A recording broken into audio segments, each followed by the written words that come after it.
Hi, this is Bob Murphy, and you're listening to the Libertarian Christian Podcast.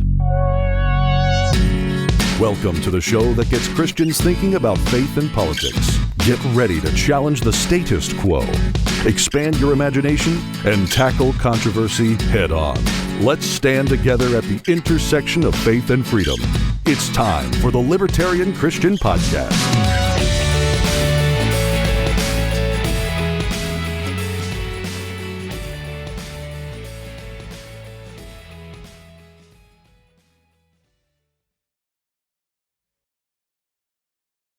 Welcome to the Libertarian Christian Podcast, a project of the Libertarian Christian Institute. I'm Nick Gosling, and joining me today is David Theroux. David is the founder and president of the Independent Institute, as well as the C.S. Lewis Society of California. Previously in his career, he had been the founding vice president of academic affairs at the Cato Institute and founding president of the Pacific Research Institute for Public Policy. He's also an advisor to us here at LCI. Today, David will be talking with us about C.S. Lewis and his thinking on natural law. So, David, thanks for being with us. It's really an honor to have you here. You're a very influential member of the Liberty Movement and have been for a number of decades, and so we're grateful to have you with us today. Well, thanks for the invitation. As we think about C.S. Lewis, obviously, almost every Christian, at least in the Western world, that knows who he is. He's one of the most influential Christian thinkers of all time. His works are so prolific, both in fiction and nonfiction. He just wrote so much great stuff. It's like his output was really impressive. So when we think about what he had to say to us on our political philosophy and thinking about the natural law, kind of this underlying precept that comes down from God and permeates our world, can you just sort of give us a little bit of an overview of Lewis's background and how he kind of came to those conclusions through his life? Well, Lewis was his family were Anglicans in Northern Ireland. When his mother died of cancer, he prayed fervently that she would come back to life, and of course that didn't happen. So he concluded subsequently that the view that God was this being that would do his bidding didn't exist, and hence God didn't exist. And so he ultimately became very stern atheist. He was brilliant, ended up going to Oxford and became a professor there essentially. And in fact, at one point he was going to write the definitive case against Christianity and theism. And he thought that he'd had all the arguments down pat. But as time went on, he discovered that most of the writers who he admired were Christian, and it bothered him greatly. So, and this included people like G.K. Chesterton and many writers, literary figures historically and so forth, like Chaucer and Shakespeare and so on and so forth. And so ultimately what happened was that he read a book by G.K. Chesterton called The Everlasting Man, which is Chesterton's History of Mankind. And it helped Lewis sort of put things in perspective. He didn't really have a way to sort of connect the dots. And then subsequently, he, in talking to his best friend, J.K. Tolkien, J.R.K. Tolkien, Tolkien basically pointed out to him that the history of narratives or stories or myths throughout the world were important, not so much historically important, but were important because of the themes that they presented, which were true. And the difference with the Christian story was it was of the same sort of genre, but it actually was true historically. And all the different arguments that Lewis had just sort of turned to dust. And he ultimately as he described it in his biography, the first half of his life, called Surprised by Joy, he described the situation in which he had to cave in. He sort of argued himself into a corner, and he had to admit that God was God. And within the next year, he went from being a theist to a Christian. So the sequence he went in was he first abandoned strict materialism or naturalism, became an idealist, and then became a theist and then a Christian. So with that background, he was in a very strong position because he knew all the arguments for atheism or naturalism, and he knew why they were wrong. Meanwhile, most of his naturalist friends and writers that he knew of were unfamiliar with the Christian arguments, historically and otherwise. So this changed his entire life. He became an extremely prolific writer, both fiction and nonfiction. He was quite an accomplished scholar. And he was able to articulate, both for scholars and for lay people, a lot of insights from a sort of a Christian apologetic standpoint that most people were confused about. They just didn't know how to think it through. And so he would be called a rationalist theist or theist rationalist. Not so much that it was simply a matter of reason. He didn't just believe that, but he did believe that the argument for God and the argument for Christianity were overwhelmingly powerful. So from there, he, as his field was medieval and Renaissance literature, was very familiar with the writings, not just of the Middle Ages and the Renaissance, but he was so well read that he'd read essentially all literature that existed. And so part of the tradition that he knew about of the rise of the West was this natural law tradition. And the natural law he called the Tao. The Tao, not as Taoism, but the word the Tao as in meaning the way or the path or the principle. And so he wrote a book later called The Abolition of Man, a series of 3 lectures he'd given.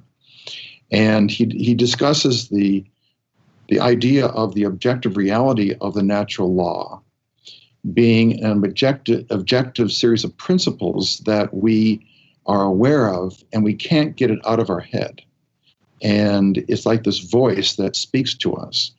Now, we may not interpret it perfectly, and we may try to rationalize around it, which is the nature of humankind, but it's there. And he points out in The Abolition of Man, in the appendix, that if you go through the ancient documents of all civilizations, you find, not too surprisingly, although he did say he was surprised to find that there was this enormous consistency to certain precepts of you shouldn't murder, you shouldn't steal, you shouldn't covet, the golden rule, mercy, and so forth. And not to say that all these civilizations had everything worked out, they didn't. And not to say that the rulers, the elites in these civilizations did not abuse it. In fact, most of them viewed themselves as above the natural law. It was just what the folk had to do. So in the history of the West, Lewis was very well aware of the fact that the natural law tradition, both the Greco-Roman tradition, which ended up going into Cicero and Seneca and others, and the Judeo-Christian tradition came into high relief with Aquinas, and who Lord Acton called the first Whig or first liberal, to develop the ideas of natural rights, that all individuals have these rights subject to the natural law, which is this objective, divine moral code that the closer we follow, the better off we are. We all fall short of it, but it's a reality that we can't escape. So he then took that and used that to interpret the world and human behavior, which is what he does in the book, The Abolition of Man, and many other writings of his. So he would be in the same tradition as Aquinas, certainly, John Locke, Montesquieu, Lord Acton, Tocqueville, and America's founders. And there's a book that came out last fall on this subject called C.S. Lewis on Politics and Natural Law that talks about this in great depth. So the abolition of man, I think we're going to focus on quite a bit because it's so relevant to this topic. And in that book, like you mentioned, he does talk about the Platonic philosophers, Socrates, Plato, Aristotle, and so forth. But before we get to that, I'd like to ask a little bit about his relationship with Tolkien and the other so-called Inklings, this literary group that met together at the Eagle and Child pub in Oxford. And I mean, when you're looking at Tolkien's work, I mean, he's, for those who know, was devout Roman Catholic, and that really permeated a lot of his writings. In fact, when I was an undergrad quite some time ago, I mean, this was actually 10 years ago this year, I took a class in London on the literature of Tolkien. And the professor, who was sort of an expert in that literature, mentioned that Lewis wasn't always, in his fictional writings, wasn't self-consciously trying to pick up a Christian audience necessarily. He was trying to write good literature that just had true themes, whereas as Tolkien sort of wanted Christians to read the Lord of the Rings trilogy, and he ended up attracting a lot of pagans, and Lewis kind of attracted the Christians, and that kind of annoyed Tolkien a little bit. But can you talk about that, their relationship, their friendship? How did that sort of sharpen Lewis's thinking on this issue? Because when we think about Tolkien's work and medievalism and Aquinas, like you said, and then Aquinas, who drew heavily on Aristotle, there's a lot of content there in the medieval and ancient thought on natural law. So how heavily did Lewis draw on those earlier thinkers? Well, Lewis drew a great deal. I mean, you have to think of it this way. Lewis and Tolkien first met at a small group in Oxford that was interested in northern Norse mythology, essentially. And northernness was the term. So but their field was, Tolkien was a philologist, and his field was also related directly to what Lewis was involved in. The Inklings group that they ran met each week twice, once in Lewis's apartment at Magdalen College, and then second at the Eagle and Child pub or other pubs. And they would read each other's manuscripts over pints of ale and a pork pie or something. And it was great fun. It was great revelry, but it was also, had serious intent. And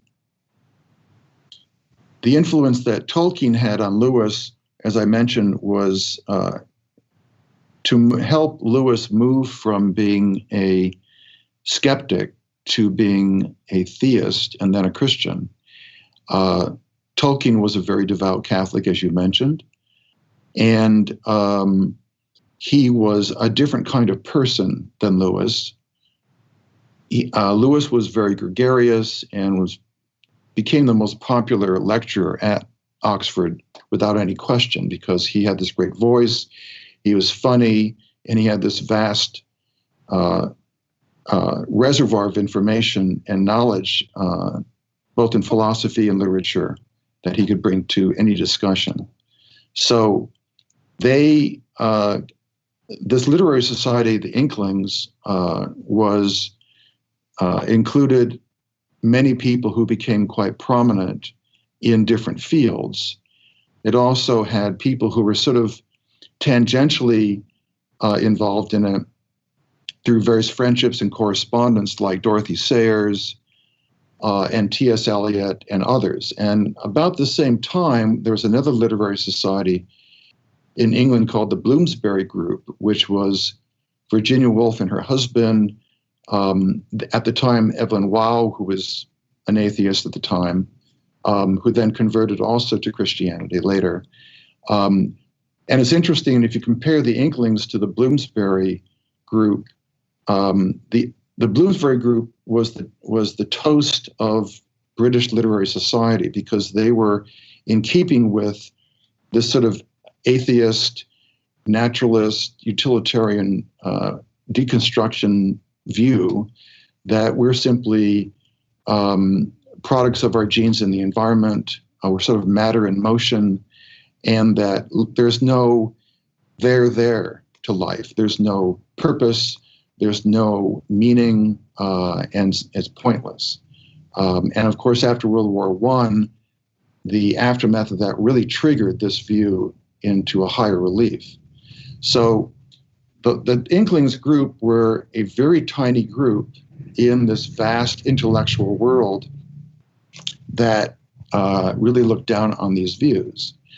But the interesting thing that happened is that the impact of the Inklings has been so much greater, it's hard to even measure it. One interesting thing about Lewis was that he thought that after he died, his work would have been forgotten within about 3 years. We'd go out of print, and that would be the end of it.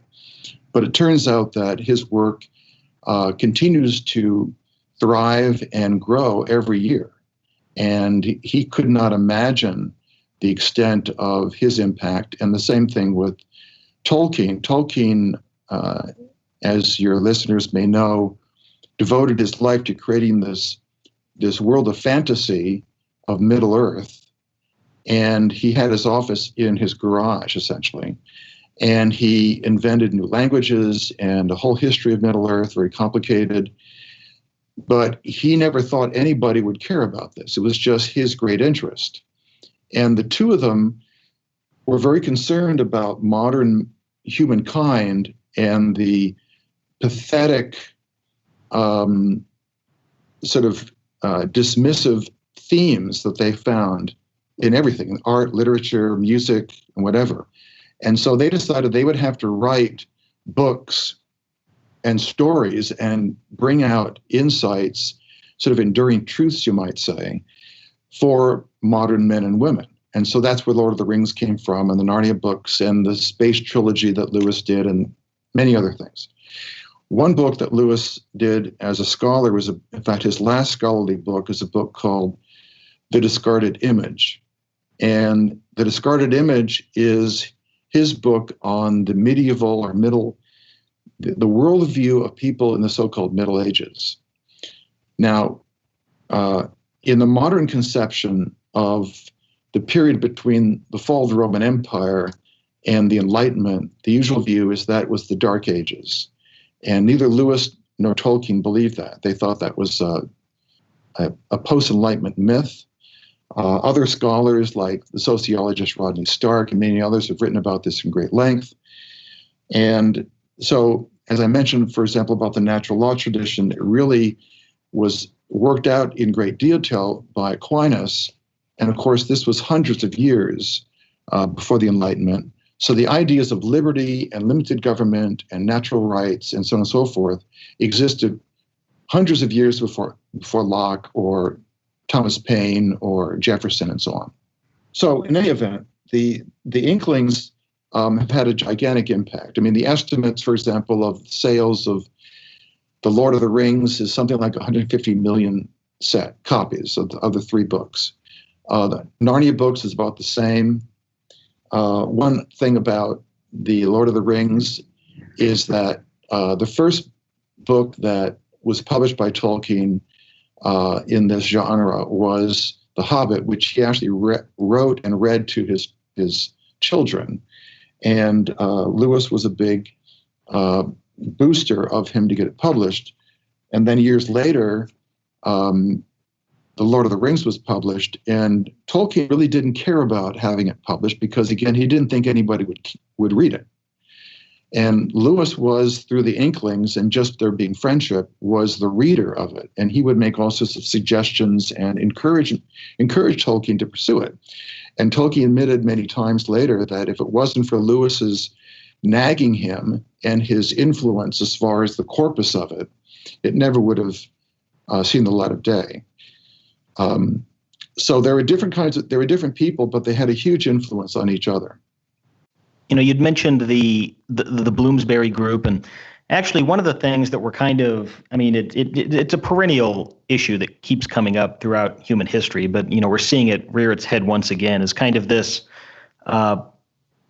progressive ideology of, you know, we always have to be in perpetual revolution. We're always forward. You know, it all goes back to how you kind of view the origins and the state of man, right? I mean, and most people, I think, even in our movement, don't really understand kind of the underlying difference, the philosophical worldview difference between a progressive way of thinking about mankind and a quote unquote conservative way of thinking about mankind. And for our listeners, when I say conservative, I don't mean politically conservative. I mean philosophically, culturally conservative. So like for a progressive, you know, they kind of view the origins of man as lowly, and the state of mankind is ever more ascending to godhood. Essentially, it's a false gospel. It's this man ascending to deity, really. Whereas if you're again, to use the qualified term here, conservative in your thinking about where man came from and who God is and who we are in relation to him. It really goes back to Eden, right? Or this concept of man was created for fellowship with God. He was created to live in harmony with God. Sin breaks that relationship, and we fall into disrepair that can only be solved by Christ, the God-man. And I mean, that was a little bit of a tangent, but I think it's very relevant as we're kind of thinking about these competing schools of thought, like the Inklings versus the Bloomsbury group. And we're seeing it again now, certainly. I mean, one of the things you had mentioned, David, when you were talking about Bloomsbury and how it sort of compared to Lewis and Tolkien and the Inklings, is this sort of idea of science is God in that kind of mindset, right? It's sort of like, well, we can deconstruct and put everything under a microscope and have every answer, and really man sort of masters nature. And in some of your writings, you talk about scientism and how that's different from science. And I think we're seeing that play out again now with things like climate change and the so-called March for Science that happened recently. And so what did Lewis mean when he was talking about real science versus scientism, and how does the natural law approach towards looking at this sort of thing contrast from the secular, atheist, progressive approach? Well, the view that Lewis had about what's called scientism was not that much different from the critical view that Rothbard had of it, and Hayek had, and some of the other Austrians, Mises and so forth. The view relates to also the philosophical view of so-called positivism. And the view basically is that from a methodological standpoint, the only thing that we can know is what we can empirically test. And what that result says is situational. It may not be true across town or across the world, and it may be different next week. So in other words, the idea is that our cognitive ability is limited to simply being subjective. In other words, not only is our knowledge totally subjective, but truth itself is subjective. And so the so-called modern view is that is the sort of positivist view that we can only know what we can empirically test. That particular view came under assault in the latter half of the 20th century by a number of philosophers who simply pointed out that if you believe in that positivism is true, and that all that you can know is what you can empirically test, the idea of positivism itself cannot be empirically tested, hence it's meaningless. Plus the fact that all events are past events, none of which can be tested. So either you realize that this modernist view of scientism is ridiculous, or you end up in lurching into a postmodern nihilism, which is even also meaningless, because if you say that there is no truth or that postmodernism is the only truth, again, you end up with an incoherent statement because you're assuming truth to make the statement and so on and so forth. So Lewis, again, coming from this natural law tradition, believed that it was implicitly true, tautologically true, that there's objective truth and objective standards. There's a contemporary philosopher by the name of Alvin Plantinga, who spent most of his career at the University of Notre Dame, and he is unquestionably the leading critic of naturalism or atheism and so on, by basically pointing out in a far more rigorous way than what Lewis did. Lewis was a classical philosopher. Plantinga is what's called an analytic philosopher. So what Plantinga basically shows is that if you assume that naturalism is true, i.e., that all that is true or that exists is energy, matter, and the laws of physics, and that everything in the world is determined by the laws of physics, that would mean, of course, that every event in history, every thought that we have, and so on, is determined by the laws of physics. So our thoughts are simply biochemical reactions, including the idea of naturalism itself. So there's no way to know if naturalism is true. It simply is. But the contradiction that comes in is that whenever you are going to make an inference or an assertion, you have to assume you have free will and a mind that can discern things, as opposed to simply it being determined. So you're caught in this great dilemma that either you have a mind and free will to discern what's true, or you can't discern anything, including even question the idea of naturalism. So Lewis wrote about this in the first few chapters of a book of his called Miracles. And then Plantinga has written about this in great detail. So from a libertarian standpoint, this has great relevance. Many of our libertarian friends who are atheists are great devotees of reason and free will and individual agency. However, as Plantinga has pointed out, is that if you assume that only naturalism is true, you don't have free will or individual agency. And hence, the entire view is incoherent. So Lewis critiqued scientism in many places, and he was an advocate of science, but he knew that in other words, the classic question about is and ought. What is does not give you an ought.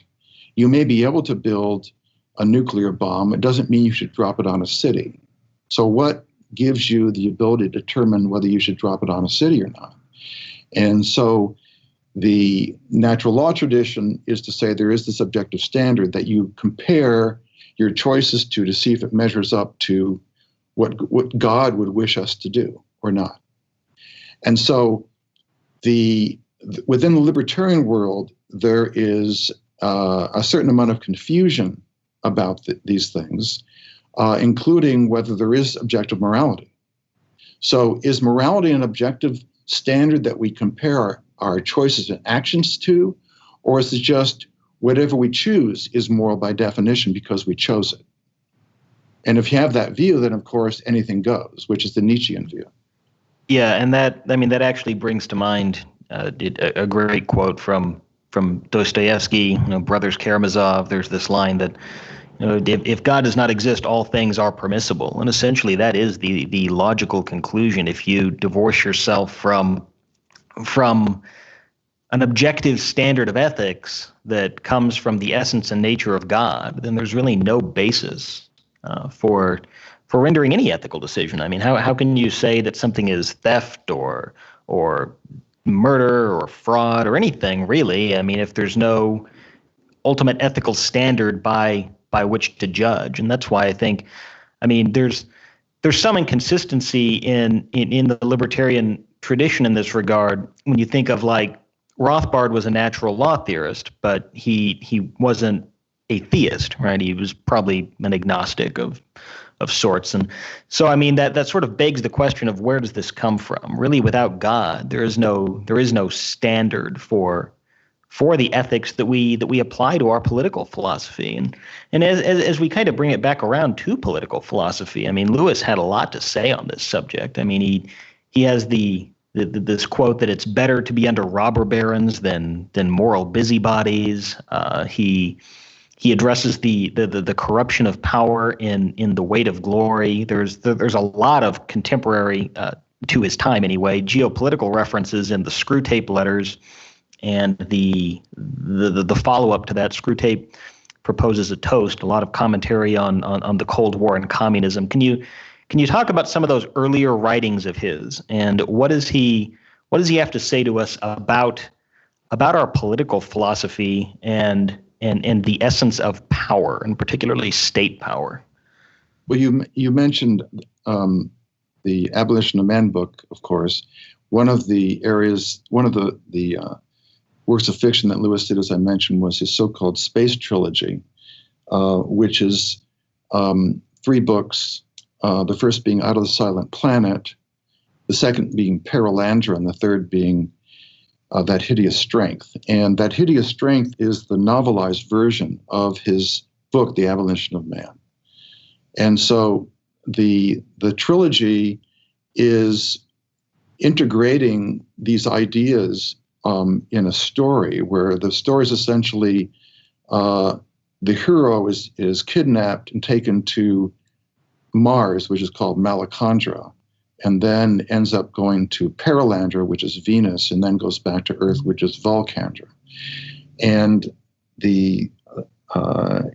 Lewis is very sophisticated in his portrayal of concepts like liberty and imperialism and self-responsibility and objective truth and so on and so forth. So one of the dimensions of this that he brings out in, for example, That Hideous Strength, is that if you believe that there is no objective truth or morality, then, as you said, anything goes. And in the story, it's, in a nutshell, without giving it away to your listeners who may not have read it, it's a story of a group of faculty professors at a college in England, and they want to perfect the human race.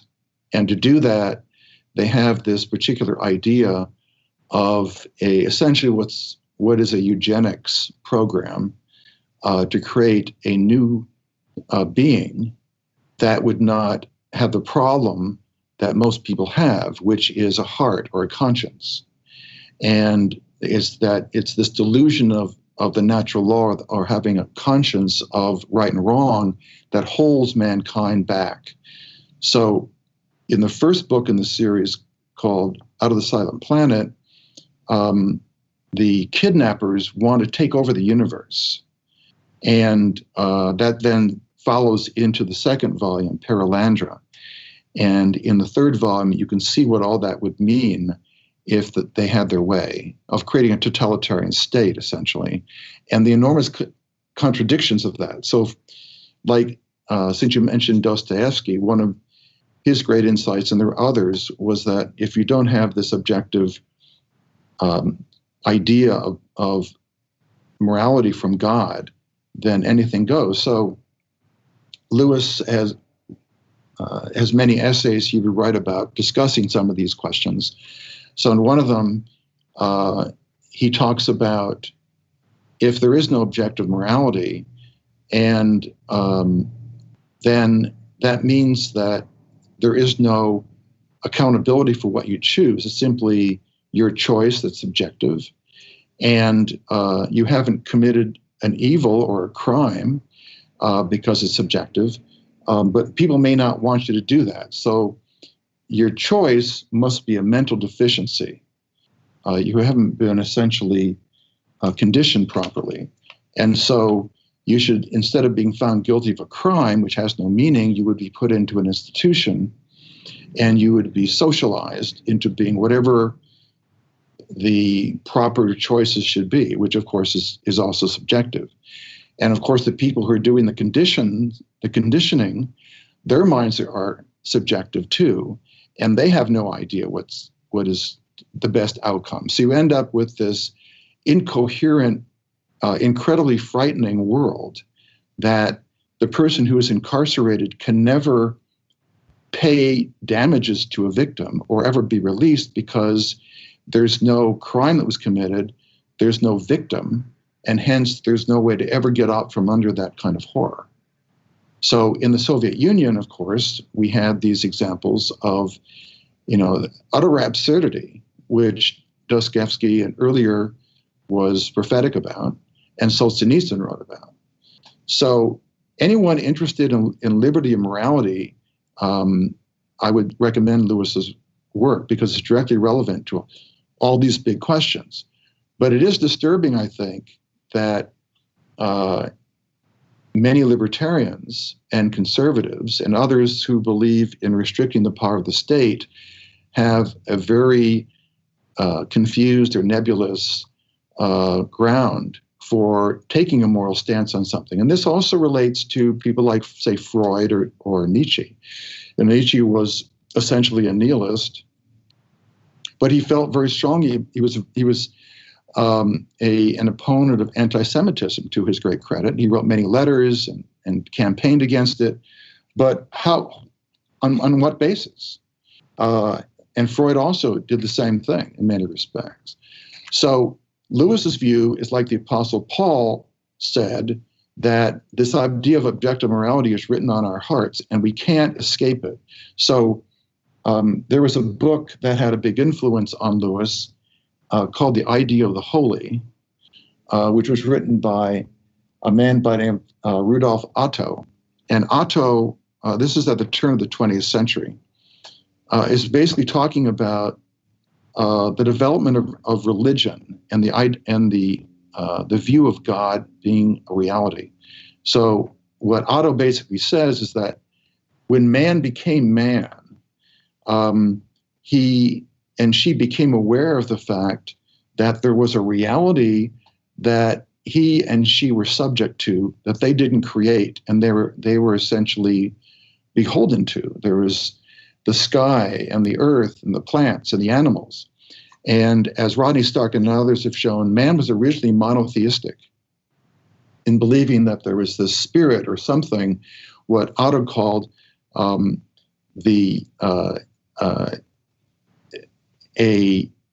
numinous that was beyond our control and they were subject to and made everything possible. And what Otto shows is that when this idea of the numinous was attached to this idea of a moral sense is when religion began and the idea of God became prominent throughout the world. And that tracked deliberately in different ways with many different cultures. But Lewis points out that this was a very important thing that defined man as mankind. And what separates us from animals in the sense of an animal living in the now, as opposed to the human being who speculates on what the now is about and is aware of time and time preference, history, and why they are there, and introspective consciousness. So the modern or the naturalist, when we discuss these kinds of things which don't fit that worldview, the naturalist worldview, then tries to deny the existence of these things. And so this whole sort of deconstruction, dehumanizing, reality that you see is an attempt to fit man into a false narrative. So the libertarian who is interested in individual liberty and right and wrong has a tough time making the case if they don't believe that there is a mind like God that not only makes it possible for us to exist and have this concept of right and wrong, but holds the laws of physics and the speed of light and the gravitational constant fixed. In other words, why should the universe have come into existence in the first place out of nothing? And why would the laws of physics come into play within 1 Planck time, 10 to the minus 43 seconds, and be fixed for billions of years and never change? Is that a law? Then what determines that law? And so there is this sort of gap, you might say, that the post-Enlightenment has never really properly dealt with. And I might just say one other thing about that. You had this development of this natural law, which Stark and others show led to the ideas of good and evil in a high relief, discovering the principles of ethics and economics, the idea of the rule of law, the idea of individual liberty and individual rights, science, and so forth, which is why the West rose, and no other place in the world did you see this. And this was tracking, and even America's founders that were deists were all supporters of the idea of the natural law. Jefferson, Franklin, certainly were supporters of the natural law. But with the Enlightenment project, which gets back to something that you were saying, which was this view that, oh, look how smart we are. We figured out the theory of money, or that the theory of gravity and so forth. We're just so smart. We must be gods in our own right, and we'll eventually evolve into being gods. What happened was that at the time of the Enlightenment, which essentially is the 17th century roughly, is that this natural law tradition was split into two rivers, essentially. One was a continuation of the natural law tradition, which what you and I are essentially in. The other one was a naturalist tradition that denies God and objective truth and morality and so on. And the morality that they claim is the only kind of morality that you can have is a situational morality of the end justifying the means, or utilitarianism. So that's where the views of Bentham and Mill and the progressive era and so on rose, and that's what we have today. We have this progressive paradigm rooted in the post-Enlightenment, which sneers at the natural law tradition, believes it's a fairy tale and a superstition and a fantasy. And the interesting irony about this, as Plantinga and others Lewis pointed out, is that if you believe that there's a certain thing called progress, say, or that you want to feed the poor, or you want to care for the elderly, that's part of the natural law tradition of caring for others. But if you don't buy into the rest of the natural law tradition, that you shouldn't steal and you shouldn't kill, to feed the poor, you may believe it's okay to knock over 10 gas stations, or to blow up someone's home, or to enslave a population. You may be able to feed the poor, but you've also broken one of the tenets of the natural law. And the fallacy of the utilitarian view, the view that the end justifies the means, is that every means is an end in itself. So if you knock over 10 gas stations, when you're feeding the poor, those 10 gas stations have still been knocked over. And so the idea of sin or evil is something that simply can't be erased by some sort of utilitarian rationalization. You know, I think we'd be remiss if we didn't talk about Mere Christianity, since that's Lewis's most well-known nonfiction work. It has just had an enduring significance over these last 5, 6 decades or so, and has won countless people over to the faith. And really, in that book, I remember reading it when I was a very new Christian many years ago.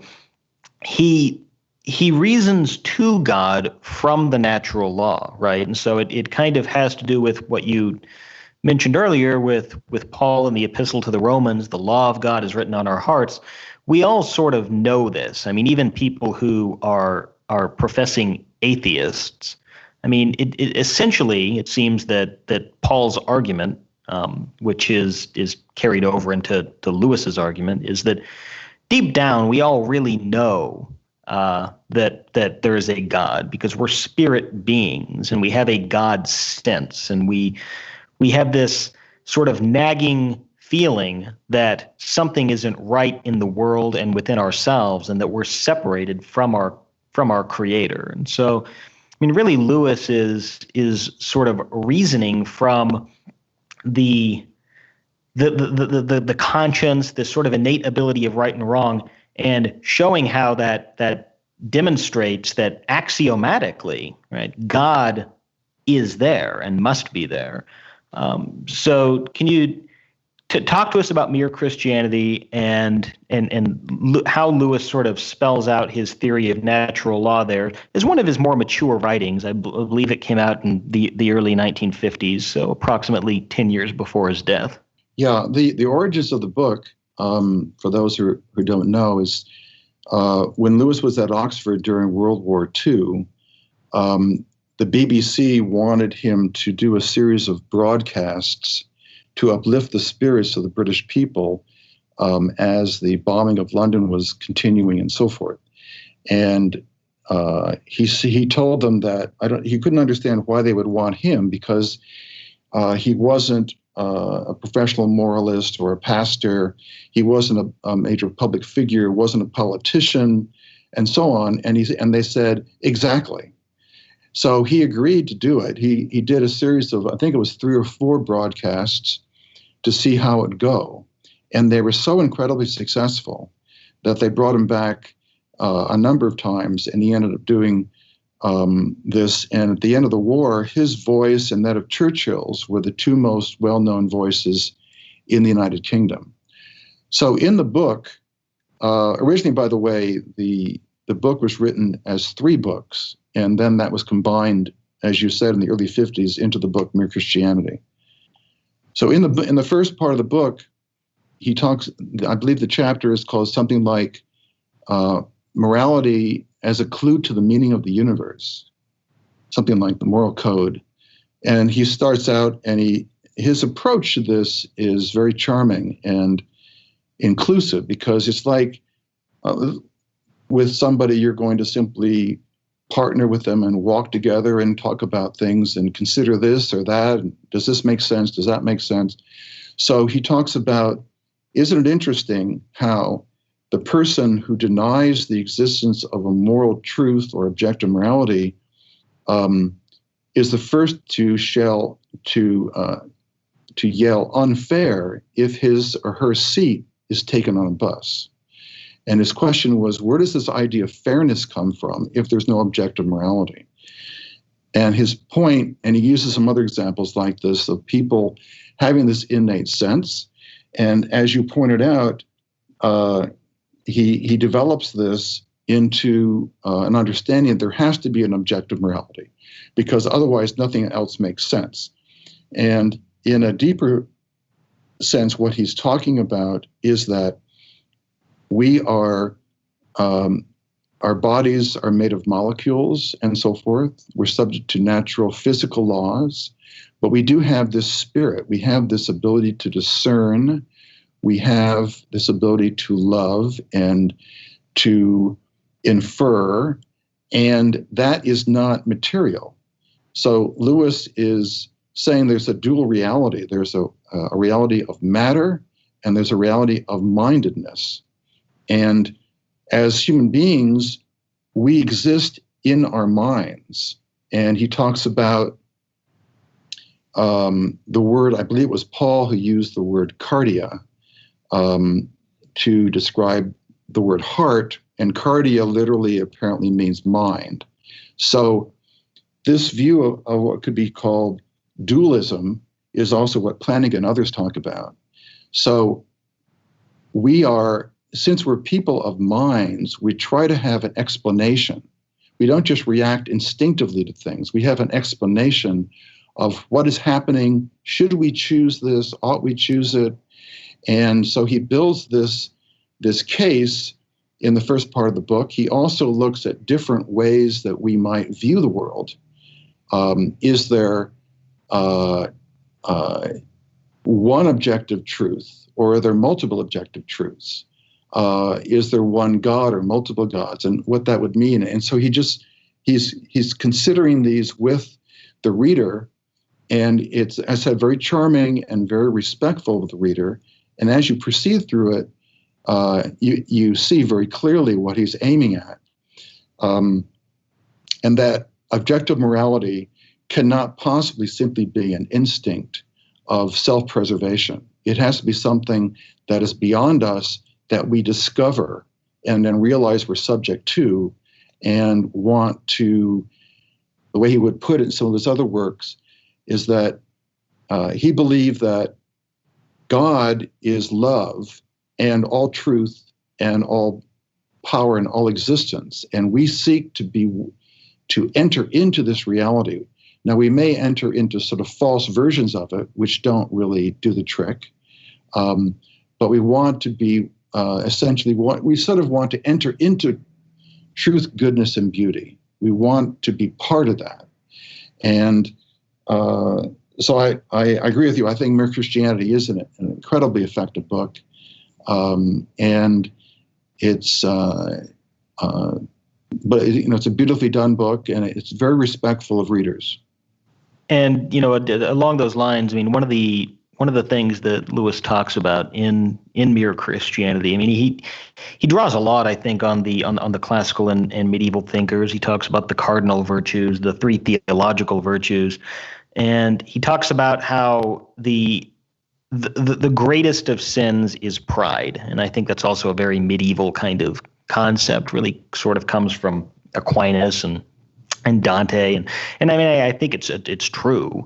But a while back we were interviewing Jason Jewell from Faulkner University on the great books, and we talked quite a bit about the Divine Comedy, and how the lowest level of the Inferno is reserved for the proud, right? And Lewis is talking about how the great sin is pride, but he also talks about this concept of self-love. And I think that's something that needs clarification. A lot of people don't really understand maybe what he meant by that, because we also have Ayn Rand, who is a contemporary who did not like Lewis at all, and she had talked about the virtue of selfishness. But then Lewis over here, in a very different way, is talking about self-love as compared to the great sin of pride. So can you kind of clarify what he meant by that? What is genuine? Well, maybe genuine is not the right word, but what is pride, real pride, and then what is natural, God-given self-love, and how is that compatible with the worship of God? Well, I think Lewis was right. I agree with you. I think that Lewis was right about pride is the basis of all evil.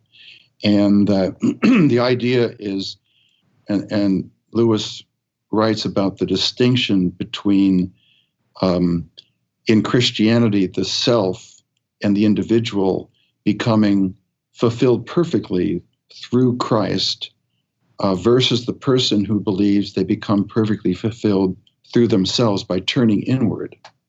And it's a delusion to do the latter, because the person did not create themselves.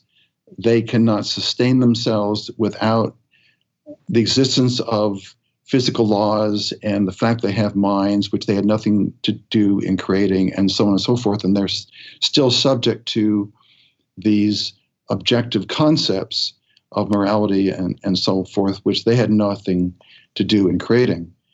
And So Lewis's view was that if you turn from the idea of the natural law and the perfect love being of Christ that created this and us in the process, then you turn away from your own reality, your own existence.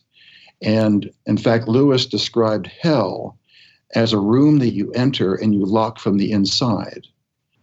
In other words, you damn yourself. So if you take someone like, say, Richard Dawkins or Sam Harris or others who are the so-called new atheists, they're militantly against the idea of God. Dawkins and Christopher Hitchens believe that the idea of God is one of the most horrible things in history and creates all the great evil in the world and so on and so forth. They're perfectly free to have that choice. And so they will actually choose, and they believe that their life ends at death, their physical death. And God's view, essentially, as Lewis would point out, is they will get their way. They will essentially cease to exist, and they will enter that room of total oblivion. And so the argument that Lewis is bringing to all of this is not just the Platonic argument that there are ideas that exist independent of the material world. For example, the multiplication tables. Do the multiplication tables exist objectively, or is it simply a subjective projection of us? Or does the number 7 exist objectively? When you draw a number 7 on a chalkboard, is that the 7, or is the 7 the idea that the chalk represents? And we have in our mind, when we read a book or anything else we're perceiving, we have this idea that is in addition to the material reality of the molecules, and the molecules themselves can only exist because the idea of physics, these laws that exist, which themselves are not material. So the idea of pride is this really an immense delusion, an idolatry, sort of self-love. And many of Lewis's books have this as a theme.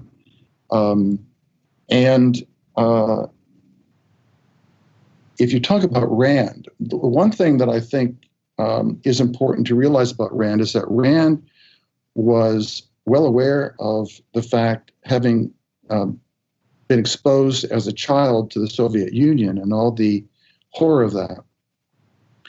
She did not see the West as being much of an answer to that, because the West was imbued with utilitarianism and sort of situational morality. So she wanted to create an objective standard, which I admire her for trying to do that. But as a naturalist or an atheist, she was trapped in the same narrative. So the way she tried to work it out was, she would say that we are individuals and we want to advance our lives, and we have to be free to make choices to advance our lives. But there are a lot of other individuals out there too, and they are also want to advance their lives.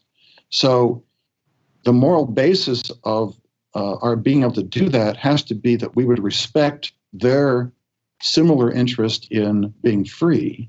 Yeah, the jump that she makes is that since I want to be free, and other people want to be free, that's the basis of morality, and that for me to not want to serve myself first is immoral, because the only basis is my own personal ambition to advance my life, okay? So the problem that creeps in with this, that's why she has this view that altruism and other directedness is evil, is immoral, the cause of all horrors in the world, collectivism and so forth. So if the only basis of morality is self-interest or self-advancement, and even in her view that you have this reciprocal rights arrangement as the basis of morality in a society, the problem is that if you believe or have good knowledge that you could better advance yourself by killing people or stealing or causing a war to enrich yourself it would be actually immoral for you to do that if you could get away with it. There's no check. There's no objective standard as the check other than reciprocal rights, and that simply doesn't apply. So that's why her view of morality is a house of cards. It basically essentially is another utilitarian argument. And so Lewis's view, which I think is the strong view, is that there is an objective standard which is unchangeable. And hence, it doesn't matter how much you have pride for yourself, humility to submit yourself to this objective standard and this objective judge of what's good and evil is your calling. So when Jesus was asked, what is the law? He answered it by saying to love God perfectly and to love all others perfectly, which is essentially to restate the 10 commandments, the first 4 commandments being loving God, and the next 6 being loving other people. And so that natural law influence is even from a practical standpoint, as I said before, was the basis of how the ideas of liberty took hold. And it is true that the closer you follow the natural law precepts, the more prosperous people will be, the happier they will be, the safer they will be, and so on. David, as we move to a close here, what would your recommendation be to our listeners if they haven't read very much Lewis and they're just kind of looking to get started? What works would you recommend they begin with? I mean, I know, for example, that I have an anthology book that has a lot of his nonfiction works in it, the complete C.S. Lewis signature classic. But where should they begin if somebody's just looking to start sort of diving into Lewis's thinking? Where would they start? Well, I think the two books we talked about before, Mere Christianity and the Abolition of Man, would probably be the better two. The Abolition of Man is not a book about Christianity. It's a book on objectivity, so to speak, in aesthetics, ethics, and it is an epistemology. And it would be it's a short book. It's a great way to sort of get his basic narrative for reality. But Mere Christianity is the better book as far as bridging that into, is theism true? Is Christianity true? A lot of our friends also are not aware of the scholarly work that's been done on, for example, the historicity of Jesus, say, or how it was Christian clerics who were the first to discover economic principles in the Middle Ages, not Adam Smith, and so on. But I think from getting into Lewis, I would suggest those two books. Another book of his nonfiction, which I'd recommend, is a book called God in the Dock. And but others may prefer his fiction. So certainly the Space Trilogy would be high on the list. I mean, they're great reads, but they have very provocative messages and questions that everyone, I think, would benefit from. And his most clearly libertarian book is the book that his fiction book is the book That Hideous Strength. One other thing I should mention is that another one of his novels, which is one of my favorites, is a book called The Great Divorce. And it's not about marriage. It's the divorce between good and evil, or heaven and hell, and so on. And in a nutshell, the story is a man who wakes up in this town, and the town is very dreary and it's drizzling and all the buildings are gray and they're falling apart and people are moving further away from everybody into infinity. And it's basically a town in which everybody's totally self-absorbed. It's a town of narcissists. And there's a bus there and people waiting for the bus. So he gets on the bus and he goes on this journey and he ends up in this other place where it's beautiful and sunny and so on and so forth. And the people get off the bus and they all discover that they're invisible. They're essentially ghosts, they discover eventually. And they're all these beings were dead. And they're given another opportunity to go to heaven, essentially. And it's an incredibly imaginative book about the physical structure of these two worlds and the way people behave.